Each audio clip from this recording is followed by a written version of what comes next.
Back for one show and one show only. We'll be back again with you on Tuesday of next week. But this is our final show of the 2022 calendar. So we got a lot to sweep under the rug before we end the new year, or before we start the new year and we end this year. Got to get you ready for Alabama and Kansas State. That'll be tomorrow morning at 11 a.m. You're going to have to wake up early if you want to watch that one. We also have got to get you ready for the college football semifinal games that'll be played tomorrow as well. Got to recap some high school basketball. Plus, we also got to get you our 2022 Moron of the Year award. We got to hand that out as well. So how does that work? Well, starting now until the end of the show, we will take your nominations on the sports side of things for individuals that just did some really dumb things in 2022. Headline dumb things for 2022. 256-576-4977. At the end, we will hand out the award. Literally, we have an award here in the building. Thanks to Brandon, our listener. That is the Moron of the Year award. Just so that you know, Dan Woken won it 2 years not ago. Woken. Yep. Remember, Woken. Yes, won it 2 years ago. Yeah, in the inaugural award, yeah. Rob Manford won it last year for pulling the All-Star game out of Atlanta. Yep. So just kind of give you an idea of where we're going with that. But we need your nominations, and we'll throw out our nominations as well. But we need your nominations to decide who is the Moron of the Year in 2022. But good news, good positive things. The 40th edition of the Huntsville City Classic wrapped up last night inside Huntsville High. And Baker had the team that everybody came to see. Sparkman had the team that ended up leaving with the John Pruitt Trophy for the second straight year. And the thing is, even though they were the defending champion and ranked 6th in the state going in, Scott, and had already won 2 tournaments, including over in Mobile at Daphne High School right before Christmas, a lot of people weren't talking about the Senators just because they lost a lot of star power, led by Kalen Lightford, last year, who was an outstanding player. They lost 3 guys to college basketball, lost a lot of seniors off that team, including the MVP, Timber Kirk, who, if everybody remembers, made a little history because he was MVP of the tournament without starting a game, made a ton of threes, including 7 in the opening round win. And Sparkman went on with a great 4-game run and won that tournament, beating an outstanding Grissom team in the finals. But this year they systematically just came in and were the best defensive team in the tournament by far, I thought, the most well-connected, led by the MVP, Will Hawkins, who's one of my favorite guys. I kind of call him the high school version of Herb Jones because he's so long, so athletic. He can guard 4 spots. And as good as LeBaron Philon is, he was the best player in the tournament, okay? Oh, yeah. I think everybody understands that. Yeah. But they made him work very hard for 29 points last night. It reminded me of the championship game a year ago, the way they got out of the gates. Yeah, and started so fast. And caught, shot the ball so well. Grissom by surprise, and Grissom was just kind of flat. Baker was kind of like, Yeah. Sparkman caught him threw a right hand and knocked him down in that first half. Well, and I thought really, and if you've been in this tournament, and Sparkman has, they have a long history. They're one of our pillars in it. And even though Coach Coggins had even in our preview talked about how this group, Hawkins he and Carmelo Montgomery are really the 2 guys that played last year, and Carmelo didn't play a lot, so he wasn't a starter. But they've got 10 new guys, and a lot of them are seniors that didn't play last year, except for like JV and just a little bit on the varsity. But they what they have though is they've experienced the tournament, and what Baker learned last night, I think, is the finals is even on a different level. And it's very hard to win 4 games in 3 days because Baker expended a ton of energy winning those 2 semifinal games. They beat the quarterfinals and semifinals. They beat Haleyville, and then it was a really, really high-level emotional game against a really good Huntsville team. It was one of the best games we've had in tournament history. It was a 78-73 game, and Philon was, Scott, he was otherworldly. Everything that they did and made the night before did not happen last night. Yeah, I'll get the biggest stat is this. and this was the stunning thing when I was, adding up everything. Against Huntsville, Baker had 12 twos and 13 threes, and they shot 13 of 26 from the three-point line. Last night, they were 5 for 34 from the three-point line. Yeah, they were 0 for 14. Yeah, you said that at halftime. Yeah, 0 for 14. Yeah, you walked up to me and you're like, 0 for 14. I was like, yeah, it's definitely not last night. Yep. I mean, against Huntsville, some of them could have shut their eyes, turned backwards, and just, thrown it up, and it would have gone in. They were that hot. They were not – and they give a lot of credit to Sparkman for that. They were locked in. They used their length and athleticism, and it bothered Baker. Now, I thought Baker kept competing, and they got to within 6 points in the fourth quarter, but Philon just wasn't cooking. If he were cooking, he would have had 40-plus, and they might have had a chance to win it. But he wasn't quite good enough last night, even though he still had an unbelievable tournament, and the supporting cast just was off. And they just didn't have guys come along with him like they did against Huntsville High. And credit to Sparkman now, they've won 2 in a row. First time since Mae Jemison did it under Howard Pride and Tony in that group a few years ago. And so 2 in a row for Sparkman, and they're 16-4 and rolling right now. And they'll be moving up in the rankings, and they should. And it just goes to show you how deep and tough 7A Area 7 is, because you've got Huntsville High, Sparkman, and now Grissom. Grissom went 1-2 over in Arkansas. And got a nice win over Green Forest yesterday, and they're number 1. And Sparkman will be in the top 3 or 4 or 5 right now. So it's a tremendous. And Huntsville was ranked 10th, and so coming into the tournament, so it's just a tremendous area. And to show you how deep it is, on the road at Albertville, Coach Coggins talked about this. They had to win a game at the buzzer on the road. Will Hawkins made a 3 to win that game. So once again, tough road to hoe in 7A Area 7, and it was a tremendous classic. Got to give Mac Howard a shout-out. His first year as the head, they did a great job. And great crowds out there, Scott, a lot of energy. And it was another great atmosphere. And you and Steve and everybody, Bandy and Captain Cool, great job on the radio. We were getting pub all the way back in Mobile. Baker was eating it up, man. They loved it. Coach Armstrong there for Baker. I get to talk to these coaches, and really, he was a great guy. Tremendous. Loved having him. And we sent him to the City Cafe after the game last night. We told him he wanted to go somewhere to go. And I said, just go there. You will get food, and you will get a lot to eat. So, it was good all around. Kudos to everyone with the Huntsville City Classic. Fun 3 days. Fantastic time. Now we turn our attention to, we got to wake up tomorrow morning at 11 a.m. to see Alabama and Kansas State. And in fact, the coaches are waking up early. In fact, in another hour and a half, Nick Saban and Chris Kleinman will come together, and they will have their final press conference before tomorrow's game. That's always interesting how these bowl games do that. Like the morning before all these major bowls, they always have coaches' press conferences. Alabama will be first, and then they will have a photo opportunity with the Sugar Bowl trophy. Then Chris Kleinman will break down Kansas State. A couple days ago, Pete Golding was at the podium and kind of highlighted Alabama's defense and kind of what happened in the games against Tennessee and LSU. Things that we got to clean up and we got to improve on.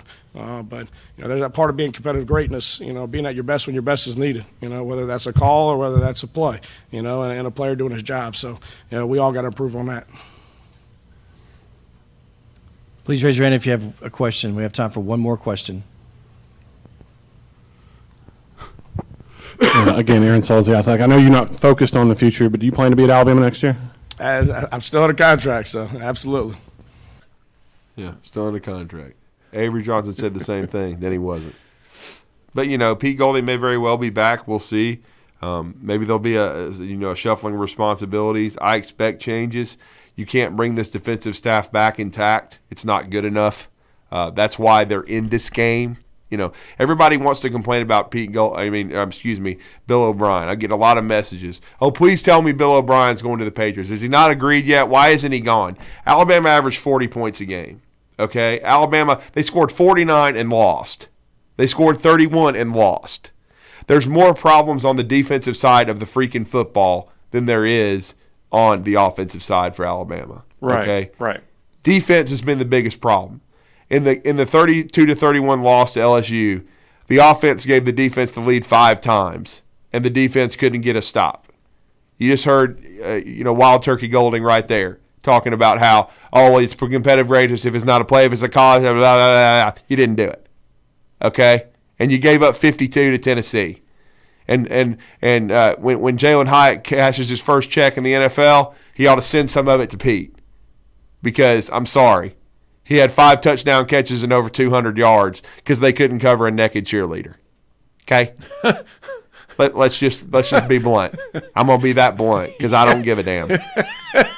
And so, what's stopping you? And they made mental error after mental error. Right. And so I'm sorry, but Right. the defense is not a championship caliber defensive coaching staff, and you have to make changes. Period. End of story. You know what I'm saying? And so that's on Nick Saban. The defense is his, but the defense isn't good enough. They're not good enough up front. I've said what I've said about Freddie Roach. He needs to be replaced, in my opinion. Either that or moved outside linebackers, though personally I'd like to have Sal Sunseri. Personally, I'll just be honest, I think Pete Goldie needs to go. I think Freddie Roach needs to go, and Coleman Hutzler needs to go. Gone after the Sugar Bowl. I'm going to be really interested to see how they play. Coach Saban had some interesting things to say on his coach's show. Right. He basically said that they've had as good a bowl prep as they've ever had, and they got rid of a lot of energy vampires. And I think Trayshawn Holden, I'd call that name out. He's gone to Oregon. I think they had some guys that they felt like were a problem that have moved on to other schools. And so this is going to be interesting. A lot of them were wide receivers and offensive linemen. But I really think if you look at offensively Alabama, yes, they had some issues this year.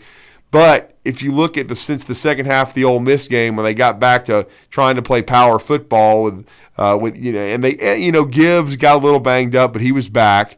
But Jace McClellan, with him kind of leading the way, Alabama played much better offensively, and Bryce was efficient. It's what do we say? Now, I know we've been off the air for several days because we were doing our duties with the Classic. Yeah. But it's like I told you, the formula, 30 to 35 passes for Bryce. If it starts getting into the 40s, you're not committing to the run, and you're probably behind, and Jalen Hyatt's running into the end zone again. Because you've got guys trying to run with him, you're not getting lined up correct. The defense hasn't even been able to line up correctly. The defense is the biggest problem for Alabama right now. They should have been better because of all the talent they had coming back. Right. And that's why they should be in the college football playoff, is if the defense was better. I know the wide receivers have been an issue with not getting separation, and maybe you talk about the creativity of the play calling, but when you score 49 in regulation, you should win the game. And then you end up in overtime against LSU, a team you're much better than, who we watched lose to Dirt Neck. That's all you need to know. Right. The defensive staff is not good enough. Fix it or get out. That is the mantra. They recruited really well. Congratulations. Give them a certificate. Get them out of town on a Greyhound and get some people in there that can coordinate the defense, that learn that no tackling is not a disease, and that you have to play with intensity all the time, and you have to have attention to detail, and you have to do your job and be assignment sound. That's what Pete's saying, but Pete's real good on a grease board. Then when the bullet starts flying, Price is Right. Nope. Sorry. Seen enough of it. 5 years, move on. Or at least be reassigned like Mario Cristobal for a year. And with the responsibilities kind of tick down a little bit. Maybe just coach safeties and be a co-DC with somebody in Rainsville. Do the math.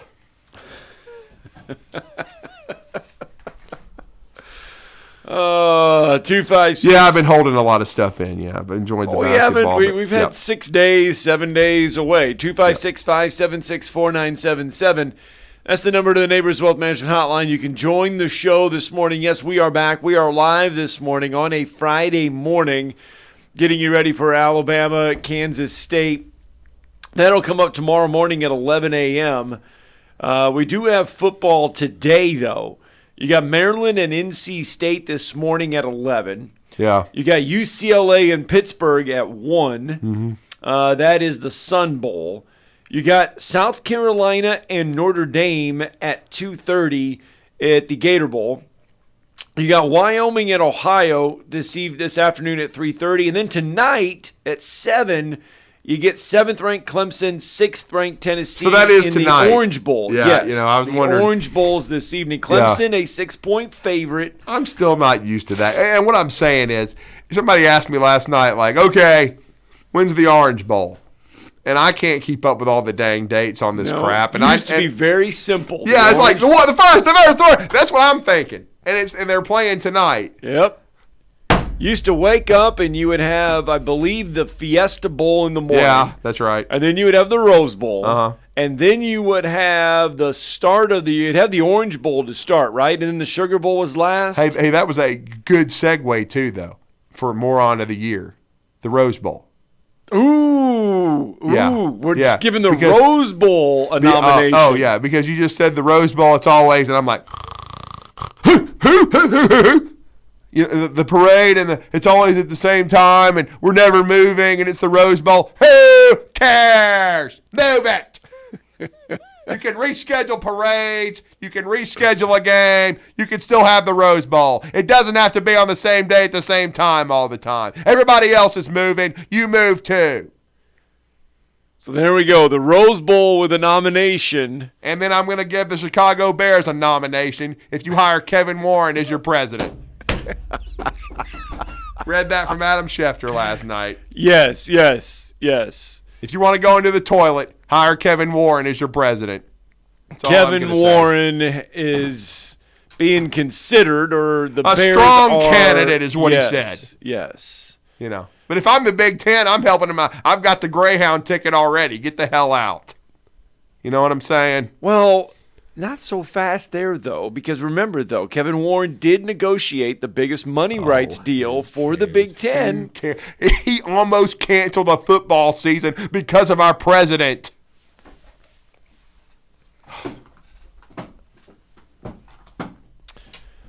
All right.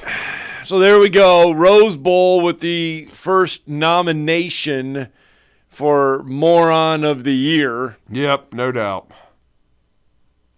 I'm just trying to think of who else we need to throw in there as of right now on a national landscape as far as other sports goes in 2022. I'm trying to rack my brain and figure out other news that has happened while we were gone. The saga between Keishawn Butte and LSU appears to have come to an end. Yeah, this is interesting. Leading into the game, the LSU bowl game, it was okay. He's not going to play. He's going to concentrate on his senior season or his junior season. He's going to, concentrate, going to come back. He's enrolled in classes. Brian Kelly tells everyone there's no problems. It's all good. He's going to come back. LSU takes to the field. They're going to get ready to kick off. And then via Twitter, Keishawn Butte says, guess what, guys? I'm going to the NFL. Yeah, because he's probably in academic purgatory, would be my guess. But, again, that's what it reeked of. And he does have a child. He had a child during the season, man. He didn't have the season everybody thought he would. So, the thought was an NIL deal was going to be put together, and he was going to come back and put up the kind of numbers he wanted in his last year at LSU in his senior year, and then move on to the NFL. But obviously, I think that's the reason he came back out of the portal, or excuse me, let me correct it, didn't go into the portal last year like he was about to and go to Alabama, because, yes, that was about to happen. But he had to get back in school and be eligible. He had to do some things academically. And so he ended up staying. LSU put together an NIL deal, but he never seemed to mesh in that offense. It looked like Brian Kelly, though, and the coaching staff got him on the same page with everyone, but not so fast. And he decides to sit out the bowl game all of a sudden, and then in the middle of the bowl game declare for the NFL draft. So it looks like he's gone. A very enigmatic career one where at times he looked unstoppable and at times he looked disinterested. Right. So it's going to be interesting. I think he's very talented. I think he could be a second or third round pick and be a steal for someone. But we'll see. I don't think he's a first rounder. I wouldn't take the chance on him based on what I saw this year. 256-576-4977. That's the number to the show. If you We want to got join another us. nomination. So we've got the Rose Bowl as one nomination. Yeah. What's the other one? Now we have Freddie Kirby. I'm going to give him the name. I'm going to put his name on it. He says there is only one candidate for Moron of the Year, period. And he's probably right. Dirt Neck. Jimbo Fisher. Dirt Neck, Moron of the Year. Because of everything that happened. Well, he lied. He lied to us, and he lied right to our faces. And then if Vanderbilt could have beaten Tennessee, which we knew wasn't going to happen, or let me, hey, hold on, no. But if LSU could have been awake and been coherent and done their jobs, Texas A&M finishes below Vandy and finishes dead last in the SEC. Let me say that one more time. They would have finished 14th, which would have been the most beautiful thing ever. I said I wish they'd go 0-12, but I said they're too talented, they'll go 8-4. But, Scott, they nearly finished dead last. They did finish dead last in the West, but they nearly finished dead last in the whole conference with all these 5 stars because they're so piss poorly coached. So I think Freddie's right. Dirt Neck is absolutely the strongest candidate for Moron of the Year, considering he's a lying piece of trash. 256-576-4977. We'll take your nominations for Moron of the Year throughout the morning.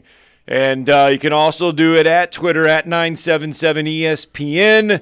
But we do got to get a break in because when we come back, he's not getting much sleep because he has packed up his vehicle and he is headed south to New Orleans, not for the bowl game. Right. We're going to let him explain. This is phenomenal. Yeah, we're going to let him tell this story. He gets husband of the year for this for sure. Saw his wife last night. Great lady. Yep.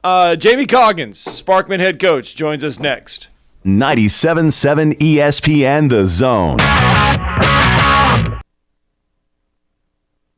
Just got a wreck on the westbound side of 565, mile marker 9. That's in Madison. That one is coming in with possible injury. Governor's in Madison downtown. That was a no injury. Should be clearing pretty quick. And we had one in Decatur, 1800 block of Sherman, had a vehicle hit a sign there. That one should be wrapping up as well. Officers, construction workers, and first responders put their lives on the line every time they step on the roadway. Why not make it safer for them? Slow down or move over. It's the law. Captain Nick in the 72 and Jeff Popeyes Skywatch Traffic Center. Ann Adams with Berkshire Hathaway Rise Real Estate is the one name to know if you're buying or selling real estate. With years of local experience, Ann Adams offers buyers in-depth knowledge of the local housing market and will narrow available properties down to those you'll be interested in so you can save time when shopping for your new home. If you're ready to sell, Ann offers a seamless process using accurate pricing and expert negotiation skills to make sure you get a fair price for your home. Call Ann Adams today at 256-337-2625 or log on bhhsriserealestate.com.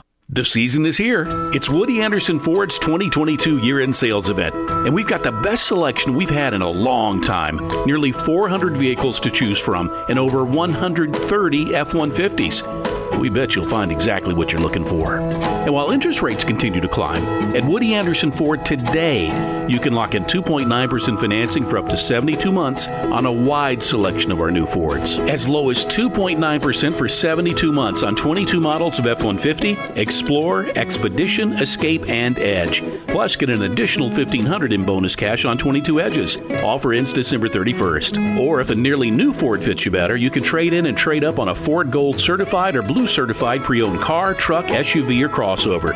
Great warranties, 24-hour roadside assistance, and you take them home with a full tank of gas and fresh oil change. Come on in for our 2022 year-end sales event. Woody Anderson Ford. Jordan and Sparkman. Hope to see you soon. Hi, my name is Dan Aldridge. I'm here to let you know about the Aldridge Law Firm and the soon-to-be-announced Legal Town Center. I've been practicing law in Alabama since 1984, and I also practice in Tennessee. And I'm from North Alabama, and I'm here to represent you and take care of your legal needs. For many of us, hiring an attorney is not high on the priority list and maybe a little scary, but it's something that we all need at some point. So by all means, do your homework. And if you need representation for car accident, wrongful death, medical malpractice, nursing home abuse, or estate planning, or any other matter, just give us a call at 256-534-3188, and you can email me at Dan, that is Dan at danaldridgelaw.com. Dan at danaldridgelaw.com. God bless America. No representation is made that the quality of legal services to be performed is greater than the quality of legal services performed by other lawyers. Terms and conditions posted at textplan.us. Texting enrolls for recurring automated marketing messages. Message and data rates may apply. Reply stop to opt out. Terms and conditions apply. Visit ISSA online for details. Tired of the 9-to-5 grind? Looking for something different that's flexible, fulfilling, and pays well? How'd you like to get paid to work out? Now you can with ISSA, the global leader in personal fitness certification. There's a huge demand for certified personal trainers right now. And once you get ISSA certified, they guarantee you'll get a job. Trainers can make as much as $200 an hour. Yes, I said $200 an hour. And with ISSA, you can be certified in as little as 4 weeks. Just text BENCH to 323232 now to get started for free. You do everything at your own pace and 100% online. Pursue your passion in specializations like yoga, nutrition, or strength training. Live life on your terms. Get certified and train like you want. Start your own business, work at a gym, or make health and fitness your side hustle. Whatever works for you. Just don't wait. Get started today and be certified in as little as 4 weeks. Just text BENCH to 323232 right now to get started for free. Text the word BENCH to 323232. Text BENCH to 323232. At Mr. Sparky, we're America's on-time electrician. Flickering lights and hot switches can be annoying, but they can also signal a major problem, or worse, an electrical emergency. So play it safe and leave it to the experts at Mr. Sparky. Trust our team of professional, clean, and friendly electricians. We'll get it done right and get it done safely. You don't have to put up with any malarkey. Call 888-8-SPARKY. Independently owned and operated, licensed in the respective state or county. Sitting here with Mark Kent of Southern Fidelity Mortgage Group of Huntsville. Mark, do you help pre-qualify people? We pre-qualify people all the time, Wes. As a matter of fact, I love having them coming in here because when they come in and they pre-qualify, they can leave my office knowing exactly how much they can buy and have no worries. Mark, tell me about your rates and pricing. Well, Wes, this is something we're really, really proud of. Long story short is, I love being able to provide the best pricing in town. Honestly, I cannot tell you the last time I lost a deal to either rate or pricing, something I'm very proud of. So what all financing options do you have, Mark? We do several different things. If you're purchasing a home, we can handle the purchase. If you're wanting to refinance your home, of course, rates are at the lowest they've been in the last 3 years. We do a lot of refinancing. If you're building a home, we can handle the entire process from breaking ground to the final close. Do you sleep with your phone? Wes, if you want to reach me, you can call me at my office phone, which is 256-562-1000. But always remember, I sleep with my cell phone at night. That number is 256-656-5936. Live local shows. Hello. Live local play-by-play. Oh, now's a good time to check the radio. Plus, the power of ESPN Radio. It's all right here. 97.7 ESPN The Zone. Coming up next, it's the Tom Abraham Show with me, Tom Abraham. Now back to more Talking Ball with Scott and Drew. Ball 97.7 ESPN The Zone. Scott Tyson, Drew DeArmond. We're back live. Yes, we are live today. We'll be off on Monday, but we are coming in to get you ready for Alabama and Kansas State tomorrow. The college football semifinals tomorrow, and kind of recap the 40th edition of the Huntsville City Classic, which was all nicely wrapped up last night with a Sparkman win, back-to-back Huntsville City Classic championships for the Senators. And the best thing to do is when you win the tournament, get out of town. Pack up and go. Yeah. Get out of town. I mean, you've got some time to get away.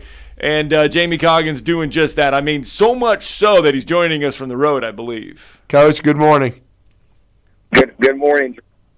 Guys are well this morning, but yeah, we're on the road.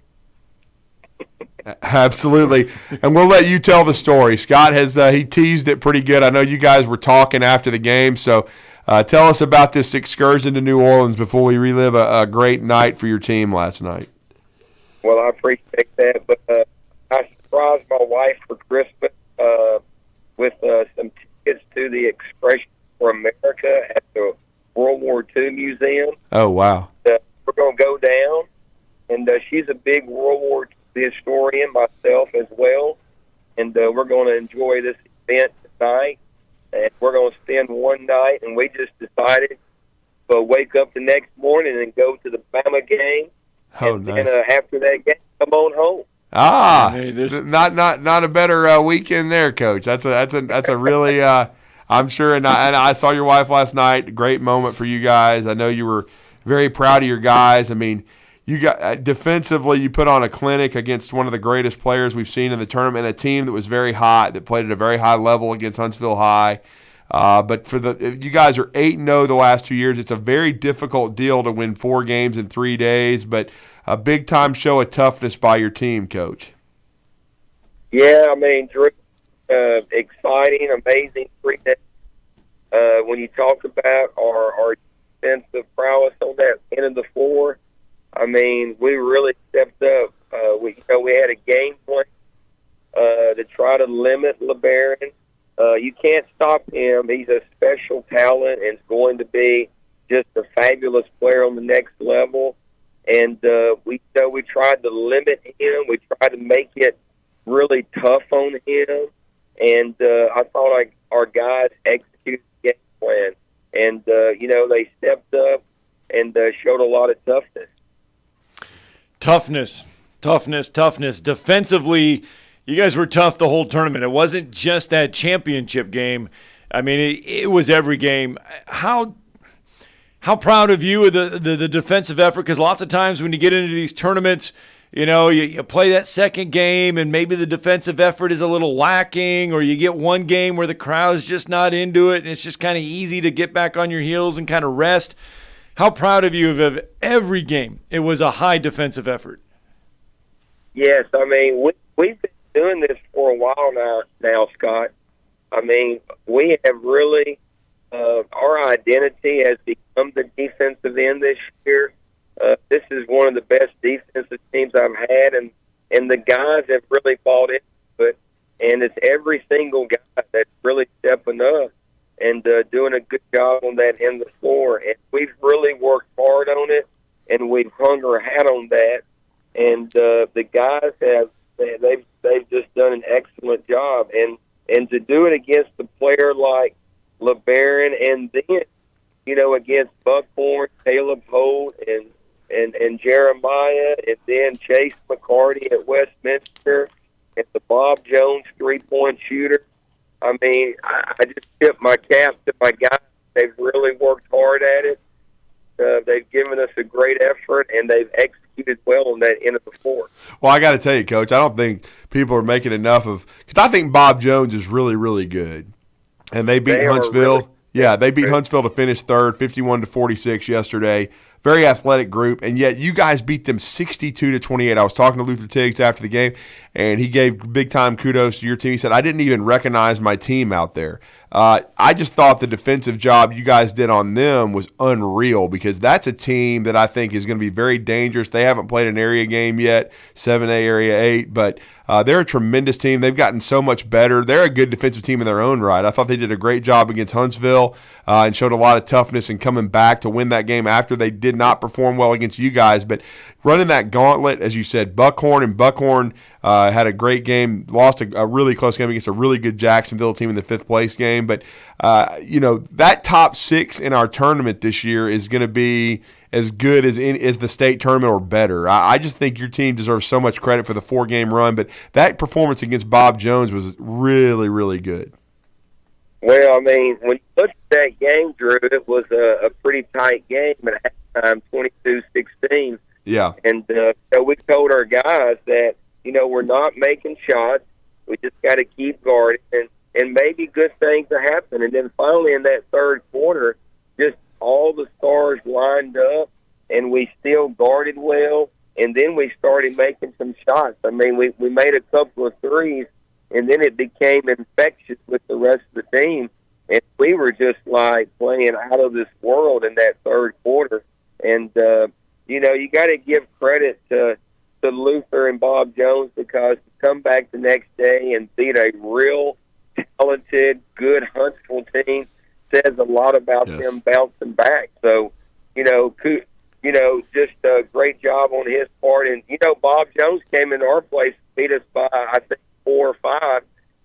they play great defense. And like you said, in the area play down the road, they could be down at Wallace State, no doubt.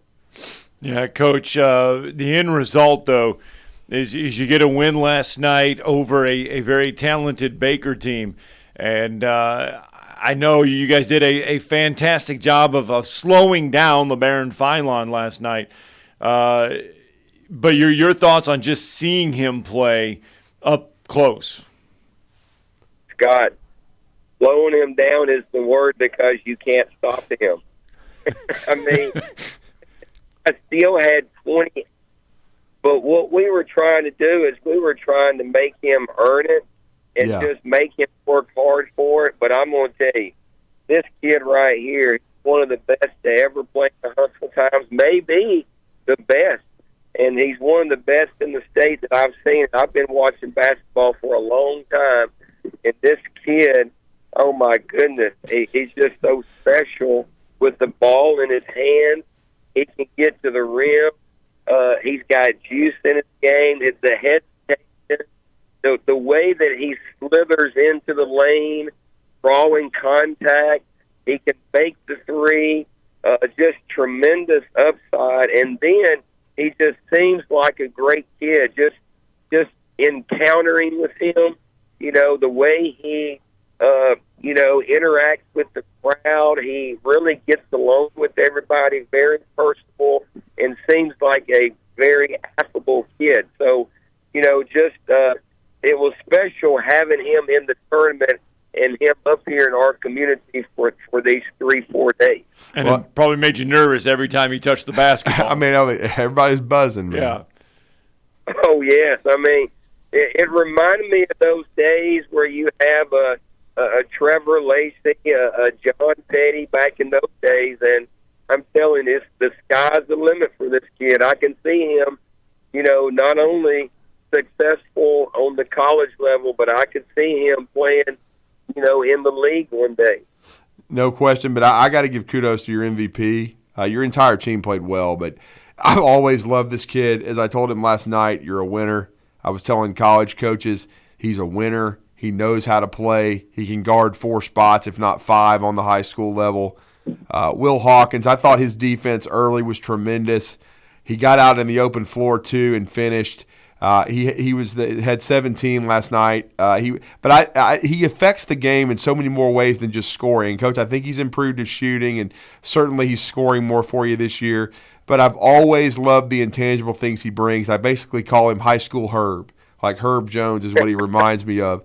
Hawk is one of my favorite guys. I was really happy for him. I made sure he got a copy of the box score. I said, "Hey, man, keep this because you'll remember it one day."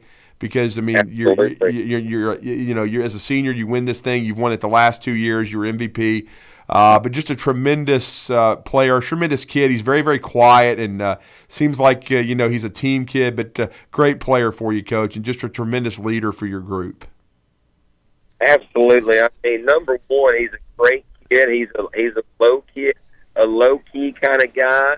He just brings his lunch pail to work every day and works hard. And I'm going to tell you, people, they need to get on the bandwagon with this guy.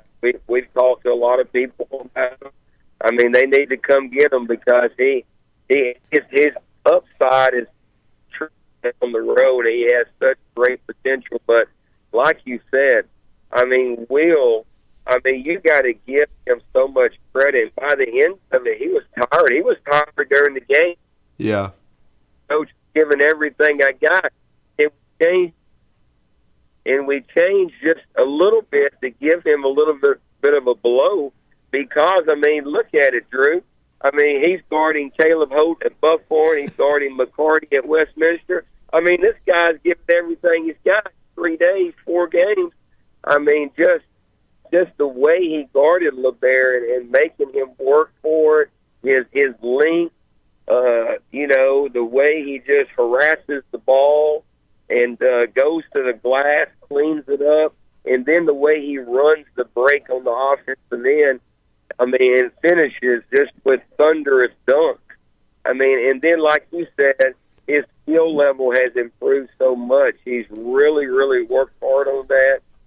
finishing at the rim. His mid-range game has really improved, and then he's gotten to where he can make a three, too. So really, really pleased with him with his improvement, just what he brings to the table for our team.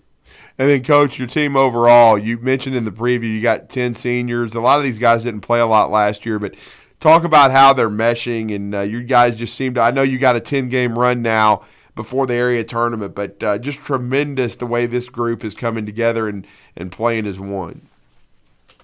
Well, when you look at all of our teams that we've had over the years, this team hangs their hat on the defense a bit, but I think more important than anything is the chemistry and the way they get along with each other off the court, and then on the court, you can see it. And, they really do a great job. And, if you're going to play great defense, you got to play defense as a team. And so every guy understands their role and what they have to do. And then on the offensive end, we're sharing the ball, we're making the extra pass. And if we got a guy that's hot, we try to go to that guy. And I think the guys really understand, like in the first half last night, Carmelo Montgomery was really stepping up to the table, and we went inside to him a lot because we thought we could take advantage of that. And the guys really saw that, and they found him several times, dumping it off to him posting up, and he really stepped up to the table in this tournament. He did. I thought Trayton Berger shot the ball really well. He gives you a three-point threat. He was really efficient offensively. And again, Carmelo with his expanded role, he's done a great job in the post for just everybody doing their job. And I thought that's why you guys were the best team. Congratulations. Such a tremendous first half of the season, really more than half. We just call it kind of the halfway point because it's the classic. But two-time, it's very difficult to repeat in this event. Such kudos to you. Once again, the Jerry Dugan Award, Coach of the Tournament. And I know you were close with Coach, and you really treasure those, and very well deserved. And congratulations to you and your team, and safe travels to New Orleans. Enjoy the World War II Museum, and enjoy the Sugar Bowl. And you and your wife have a great time, man. We appreciate the time on the road and giving us some thoughts on the win. Well, I appreciate it, Drew. And thank you for everything you do. You guys did a great job in the tournament. You always do. I appreciate the kind words. And, I just got to say, I love my team. It's all about my guys. And, I support them. I back them up in any way I can. And the credit goes to them because they're the ones that have put in the work. And to do it in 4 days, 3 days, 4 games says a lot about the crew. And we told them last night, in the end, we told them, don't be content, stay hungry, because we still got January and February to go. We want to peak at the right time.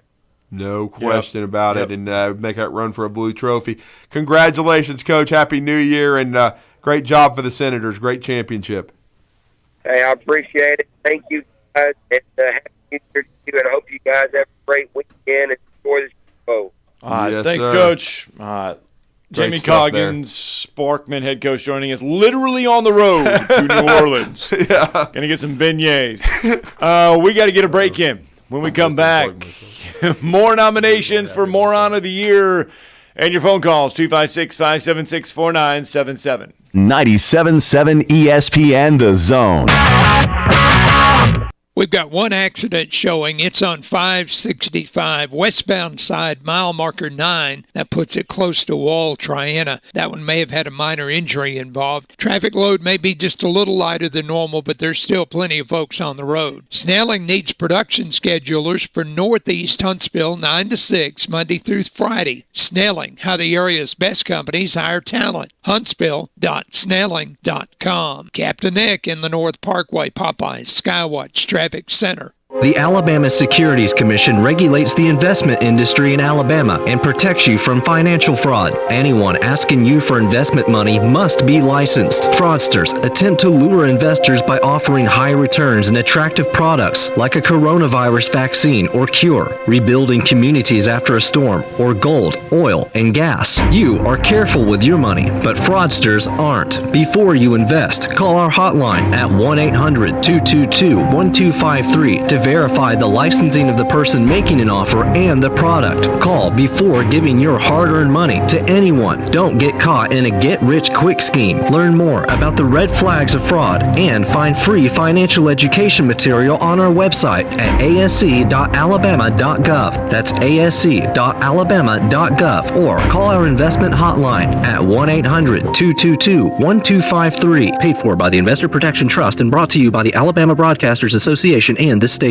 The season is here. It's Woody Anderson Ford's 2022 year-end sales event, and we've got the best selection we've had in a long time. Nearly 400 vehicles to choose from and over 130 F-150s.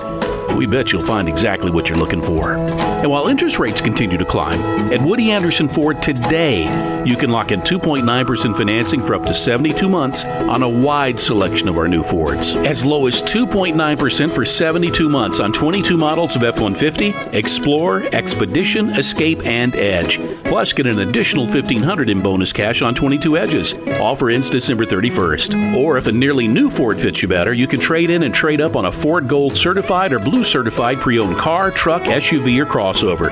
Great warranties, 24-hour roadside assistance, and you take them home with a full tank of gas and fresh oil change. Come on in for our 2022 year-end sales event. Woody Anderson Ford. Jordan and Sparkman hope to see you soon. At Mr. Sparky, we're America's on-time electrician. Flickering lights and hot switches can be annoying, but they can also signal a major problem, or worse, an electrical emergency. So play it safe and leave it to the experts at Mr. Sparky. Trust our team of professional, clean, and friendly electricians. We'll get it done right and get it done safely. You don't have to put up with any malarkey. Call 888-8-SPARKY. Independently owned and operated, licensed in the respective state or county. Sitting here with Mark Kent of Southern Fidelity Mortgage Group of Huntsville. Mark, do you help pre-qualify people? We pre-qualify people all the time, Wes. As a matter of fact, I love having them coming in here because when they come in and they pre-qualify, they can leave my office knowing exactly how much they can buy and have no worries. Mark, tell me about your rates and pricing. Well, Wes, this is something we're really, really proud of. Long story short is, I love being able to provide the best pricing in town. Honestly, I cannot tell you the last time I lost a deal to either rate or pricing, something I'm very proud of. So what all financing options do you have, Mark? We do several different things. If you're purchasing a home, we can handle the purchase. If you're wanting to refinance your home, of course, rates are at the lowest they've been in the last 3 years. We do a lot of refinancing. If you're building a home, we can handle the entire process from breaking ground to the final close. Do you sleep with your phone? Wes, if you want to reach me, you can call me at my office phone, which is 256-562-1000. But always remember, I sleep with my cell phone at night. That number is 256-656-5936. This is an Alabama legacy moment. Former basketball player and Hall of Famer Charles Barkley is one of Alabama's most recognizable sports stars. Nicknamed the Round Mound of Rebound and Sir Charles, the Leeds native had a remarkable basketball career with the Auburn University Tigers before embarking on a career in the NBA. Barkley also played for the U.S. Olympic basketball team in the 1992 and 1996 Summer Games. Since his retirement in 2000, Barkley has carved out a niche as a basketball analyst, author, and commentator on political and social issues. Since 2001, Auburn University, the Philadelphia 76ers, and the Phoenix Suns have retired Barkley's number 34 jersey. In 2006, Barkley was inducted into the Naismith Memorial Basketball Hall of Fame in Springfield, Massachusetts.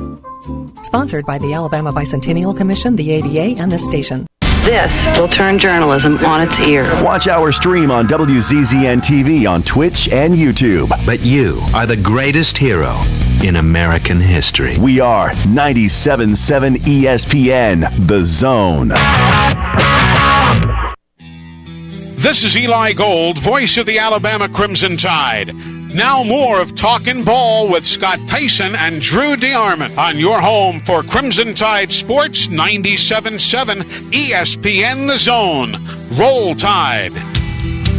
Hi, welcome back. Talking Ball 97.7 ESPN The Zone. Scott Tyson, Drew DeArmond with you. And since we are not going to be here next week, well, we're going to be here on Tuesday. We won't. Just not Monday. Yeah, well, no, just not Monday. So we got time, but we can do this now. We can give away a couple pairs of tickets to go see the Huntsville Havoc play on Friday, January 6th. Yep. This is not coming. I mean, you got time. You got a whole week. Yeah. So we can give away a couple pairs. This will be actually more than that. I believe each ticket is worth two. Is that right? Yes, yeah. That's so, correct. So we got 2 vouchers. So we'll give away 4 tickets to go see the Huntsville Havoc play. We'll just give you that. We're not going to do 2 different ones, but if you want 4 tickets to go see the Huntsville Havoc play Friday, January 6th, give us a call, 256-576-4977. It's taking on Knoxville, rivalry game. Come out to the VBC if you want to go. But we do got Richard with us this morning as well, right out of the gates. Good morning, Richard. What's up, Richard? Morning, guys. I enjoyed seeing you the other day, Drew, at the Classic. So, I got to see Phylon light it up the other day. So he's the real deal, man. You know, I got the intel. It's Alabama, Auburn, and Kansas, and some people think Auburn's leading, but we'll see. I know Wesley Flanagan was there. Wes Flanagan, both games, or at least twice, and LSU was there. Ole Miss. I didn't see Alabama, but I know they were there when he played against Grissom and R.J. Johnson, and so we'll see. I mean, still a ways to go with his recruitment, but that seems to be the top 3. You know, Alabama, Auburn, and Kansas. I'll join in with Freddie with Dirtneck, but Scott, I want to have you need to vote for the Ferentz family. Oh yeah, that is true. That is true. Are you going up tomorrow? No, we've got a pair of UAH basketball games at 2 and 4 tomorrow. Yeah, Coach Schulman. So I'm stuck here. My son is debating on going. He wants to go because he wants to go see Iowa play, but more importantly, it's New Year's Eve in Nashville. So yeah, there you go. That's probably the bigger one. But really, I don't even know if I have it. This is what I think we're down to the 3rd string quarterback for both teams because Kentucky's a football school now. Come on. Oh, they are, but definitely not a basketball school because Missouri showed them that the other day. Kobe Brown. That's all I gotta say, man. 30 drops a 30 burger on overrated Kentucky. Love it. Drew, I got a question for you. You may never. I don't know if you ever go back to Neville Arena, but your buddy Joe Biden is down at their mansion in the Virgin Islands, the Neville family. So I just wonder if you will ever go to that arena now that your buddy Joe Biden hanging out with the Neville.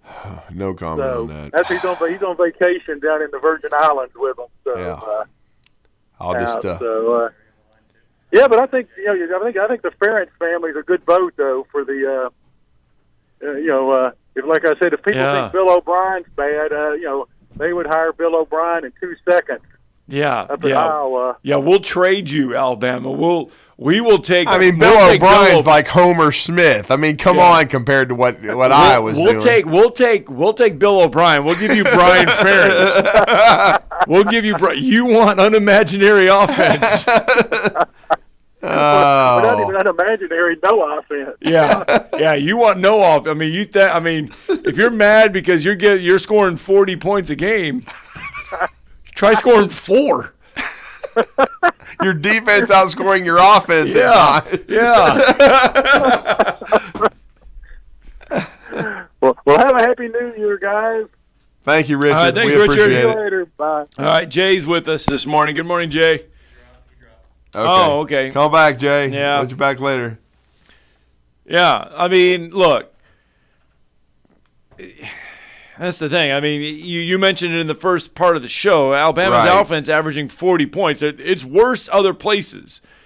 I mean, Iowa's offense is awful. I mean, we literally will trade you that. Did you see Sonny Dykes' comments the other day? I did not. Okay, Sonny Dykes, TCU head coach, said that it said something interesting that TCU didn't have the luxury of playing basically a non-conference game in Week 10 of the season.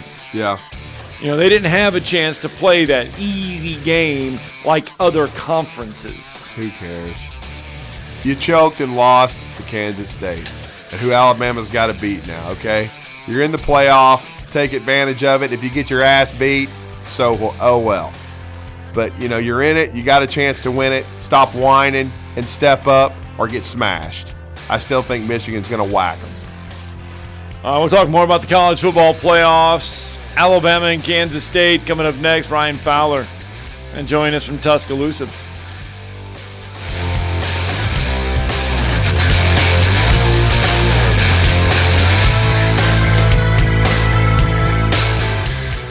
.97.7 ESPN The Zone.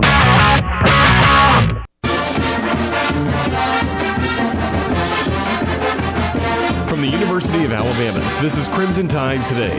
It's a daily update on Bama sports, and it's brought to you by Everwood Treatment Company, the official treated lumber of Alabama athletics. Everwood, wood treated right. Hello again, everybody. I'm Roger Hoover.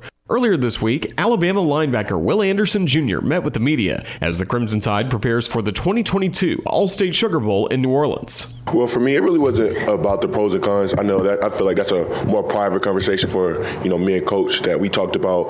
But for me, it was all just about the leadership and being here for the team. And, I've been preaching so much over these last 2 years about, how to do things the right way, the standard around here, and how to uplift the standard and how to uphold the standard. And, it just wouldn't be right for me just to walk out on my teammates. And, I think that's a big reason why I decided to play in this game and be with those guys. I have faith in God. God makes no mistakes. That's another thing that me and Coach have been talking about with the risk factor.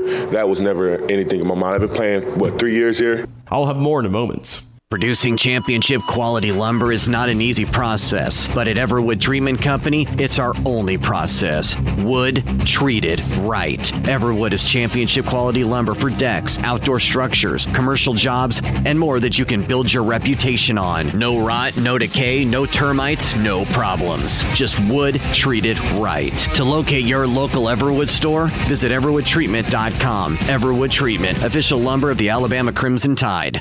This is our final episode of Crimson Tide Today for the year 2022. We will take a week off for the Christmas and New Year's holidays, but Crimson Tide Today will return on Monday, January 2nd in 2023. Follow us on social media for the latest news on Alabama athletics. From all of us at the Crimson Tide Sports Network, have a Merry Christmas and a Happy New Year. Crimson Tide Today is brought to you by Everwood. Crimson Tide Today is a production of the Crimson Tide Sports Network from Learfield. Rambo Marine in Hazel Green is your one-stop shop for all things boating. Whether you are ready to surf with the newest Malibu wake boat or cruise on a Cobalt or Barletta pontoon, we have a boat ready for you and your family. Rambo Marine provides exceptional service second to none, so that you are ready to hit the water in no time. Stop by Rambo Marine today. We know boats. Chapman Commercial Realty, your source for Alabama commercial real estate. Chapman Commercial Realty has the experience and expertise you're looking for when making commercial real estate decisions. If it's office space, retail space, investment property, or project development, Chapman Commercial Realty is your answer. Call Bill Chapman today at 256-656-8413. That's 256-656-8413. This is Brent Musburger's VSiN Action Update on 97.7 ESPN The Zone. Check out VSiN's catalog of original podcasts, daily and weekly programming to keep you in the know when you're on the go. Only at VSIN.com. Now, here are the latest lines from my guys in the desert. Bowl games today. Maryland facing old ACC foe NC State in the Duke's Mayo Bowl. The Wolfpack a 1-point favorite. Then Pitt an 8-point underdog against UCLA in the Sun Bowl. Notre Dame a 3.5-point favorite against South Carolina in the Gator Bowl. Ohio favored by 2.5 against Wyoming in the Arizona Bowl. And our first New Year's Six bowl game of the bowl season tonight. Tennessee +6 against Clemson in the Orange Bowl. The college football playoff semifinal round tomorrow. Number 3 TCU +7.5 against number 2 Michigan in the Fiesta Bowl. 4th-ranked Ohio State a 6.5-point underdog against top-ranked Georgia in the Peach Bowl. I'm Trey Westerberg, 97.7 ESPN The Zone. 97.7 ESPN The Zone.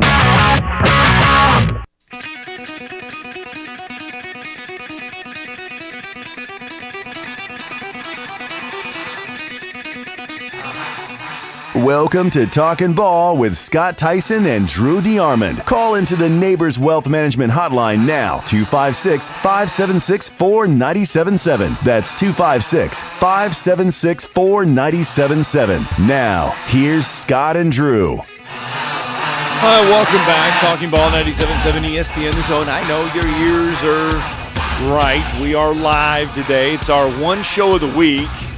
And Moron of the Year show. It's our Moron of the Year nomination show. So, I mean, really, we've got 3 nominations. I mean, 1 for me personally. Yeah. We got 2 really good ones. I mean, it's Jimbo Fisher right now. Yeah. And the Rose Bowl as a whole. And yours is the Ferentz family, Mine right? is the Ferentz family, but I mean, so we got 3 out there so far, but the Rose Bowl and Jimbo Fisher really kind of headlining it. And I was trying to think of if there's anybody on the Major League Baseball side, the NFL side. Well, LeBron James could always be nominated for Moron of the Year. Right. And for people thinking that he's better than Larry Bird, which is a just disgusting travesty. That's a whole other story, whole other show. Larry Bird would rip him up and tell him how he was going to do it before he did it. I was trying to think if there's anybody else on the college football side, if there's anybody else that needs to go in there. We can think about that as we go along. Remember, this is anybody in the sports world in the 2002 season or the 2002 calendar year that just did something stupid to get on this list. But anyway, tomorrow, Alabama, Kansas State, 11 a.m. Gotta wake up early to see the Sugar Bowl. 11 a.m. Most people in New Orleans are probably still coming in at 11 a.m. I mean, they're just going to come right from Bourbon Street and walk right into the Caesars Dome.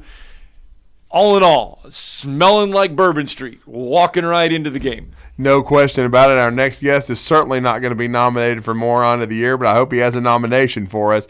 He is on the air from 2 to 6, Monday through Friday. The longest-running show in the city of Champions in Tuscaloosa. It's The Game on Tide 109, and it's Ryan Fowler. He's been good enough to get up with us, and we're going to wish him a Happy New Year as he joins the Moron of the Year show. Ryan, good morning. Happy New Year, man. My dogs got me up a couple of hours ago and whining and wanting to go out. So that's kind of a typical morning for me. But, you mentioned LeBron James. Can you guys think of another athlete that is hated more? I'm talking about at the peak of their game, okay? Like I'm not a Tom Brady guy, but I respect Tom Brady, right? I mean, look at the legendary career that he's been able to put together. I can't think of another athlete that is hated more that is at the top of his game on LeBron James. Well, and he's 38. Okay. He's on the back end of it, but he's still a great player. But yeah, but as far as that great of a player, but is disliked by so many. Yeah, because with Tom Brady, you just give him a hard time for eating avocado ice cream, or you give him a hard time for doing this. You don't dislike him. LeBron is a dislike. There is a disdain for LeBron James. Yeah, a lot of it, and I'm not going to the political side of things. A lot of it's just his attitude. I mean, he's just got a poor attitude. He whether he's talking down to people, I don't know. He rubs me the wrong way, and I think he rubs a lot of people. You look at the percentages of that. But the Moron of the Year award, wow. Yes, somebody that's done something really dumb. So we put the Rose Bowl in there because they didn't want to move, and it kind of caused the college football playoff. Delayed everything. Yeah. And Jimbo Fisher. I mean, Dirt Neck. You talk about him on your show all the time. Dirt Neck's an easy target. He's a lying piece of trash. Jimbo would be up there. Lord, I may steal this idea this afternoon for if it's okay, I'll give you guys credit. But this is good because I was thinking about how do you end the year, and I'd like to nominate Pete Golding. All right. No, I mean Wild Turkey Golding. That's so. Just so you know, last year Rob Manfred won it.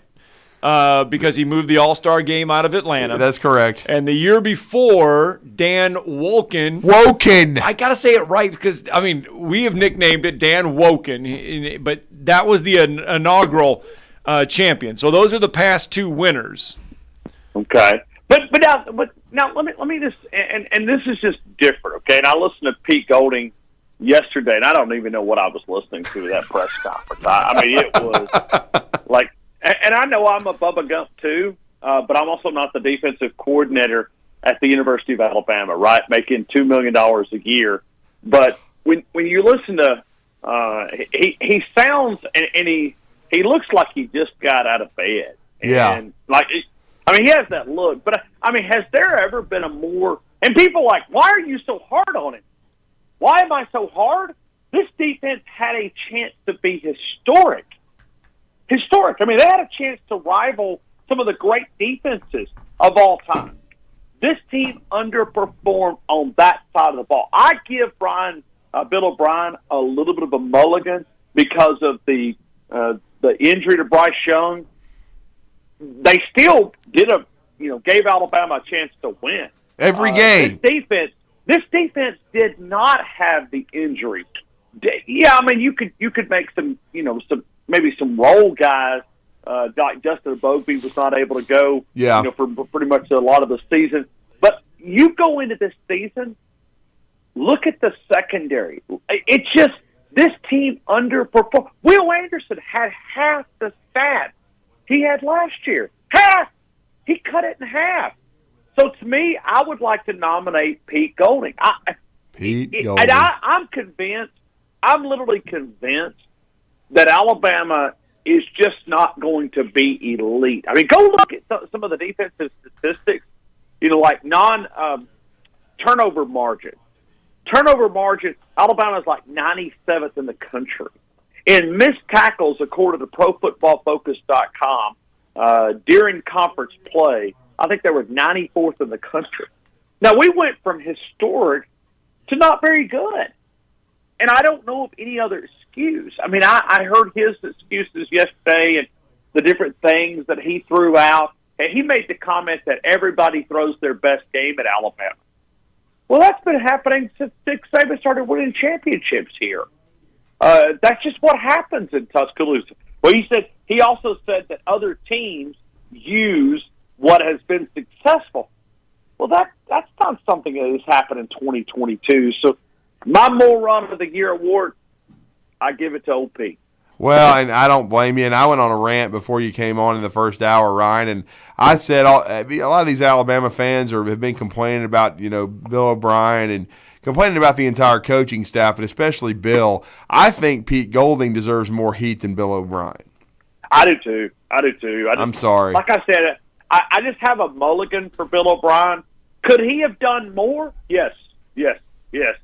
But Pete Golding, let's go back and, if you want to talk about a Moron of the Year award, and we all make mistakes, I've made them, you've made them, getting behind the wheel, intoxicated before the season is a moronic. Yeah, that's a moronic decision, and that's even going back. And like I said, I hate to pick on those side of things, but you represent the University of Alabama, but great recruiter. I think that's why Nick Saban keeps him on. But I think when you really get to stumbling around a little bit, I think he would be that guy. He would be that guy for me. You just got to clean it up, and we all hear the rumblings. We all hear, hey, is he going to be coming back? He said yesterday he plans on being back at the University of Alabama. For the last 3 hours of my show, we asked the question, what if Nick Saban came out and said what Pete Golding said and said, we will be back, I will be back in 2023, what would be your response? And a lot of people had a lot of great comments. It was not very happy. And you almost wonder, I don't know if the dynasty can continue if Pete Golding, because I don't know if you can hire that elite. If you keep Pete around, you have no margin of error on the offensive side of the football. None. Like, you got to be able to score 50, 60 points to beat these elite teams, just like you did in 2020. You've got to be off the charts good on that side of the ball. And if you're not, you're in trouble, just like this year. Good team, but not good enough. You've got to be able to slow them down, and the guy over in Athens is showing us that you can still play good defensive football. Yeah, so then what should we all expect then tomorrow against Kansas State? I mean, is it no opt-outs, no excuses? Yeah, there's no excuses and all this other stuff. It is a bowl game, and I know a lot of Alabama fans want to look towards next year. Is Bill O'Brien going to the Patriots? Is Golden going to be back? We all want to look towards next year, but we still have one more game left to go. We do, and I asked this show on Wednesday was what was better. Are you looking more forward to are you looking forward to the game, or are you looking forward to what's going to happen after the game? And we literally had people say after the game, because I think this just feels like that this program is at a crossroads. And I'm not here. Dynasty's not done. Listen, Nick Saban just reeled off a great number one signing class. I'm not in that camp, okay? That's not where I'm at, okay? I just think there needs to be some adjustments if this team is going to continue to perform at this high level. And I know you could make excuses. You say, well, they only lost 2 games. They only lost 2 games. They lost them by this, lost them by this. But there could have been other games. I mean, they were one play away from losing to Texas A&M. Oh, yeah. I mean, they were one play.